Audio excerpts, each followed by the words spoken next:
And this one, like, it was, I don't know, it was a weird one for me because, like, I found myself not terribly annoyed watching it, but again, I was pretty mellowed out by that point and was just kind of staring at stuff. But it seemed, I remembered saying at the time, the film seemed needlessly dense.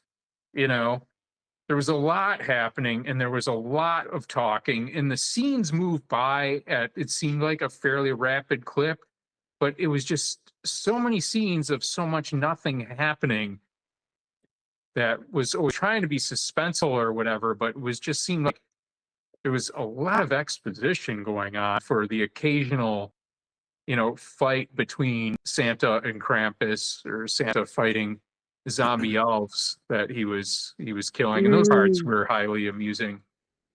But to this moment, as I sit here, I'm not really sure why we cared about William Shatner as the radio host, just talking to his Christmas. I don't really know what the point of that was.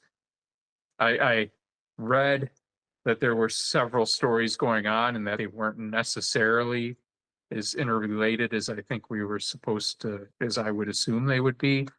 But to be honest, there's a lot about this movie I don't know what the fuck was going on. I was just watching it for what I was seeing at that particular moment without reference to 30 seconds before that, And I'm just trying to piece it together now.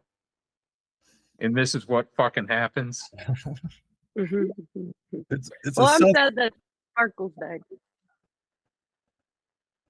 Shout out to ShamWow, who was apparently quite smitten by the Krampus, so much so she mentioned it many times in the chat and even carried it over to Twitter today. Okay. Rob Archer. Yeah, he's out of that Krampus makeup. He looks like a real life monster. He's like 6'6" and looks like he could tear a person in half with his bare hands. Dang. Well, there's somebody in TST who would like to meet him. Local Krampus in your area.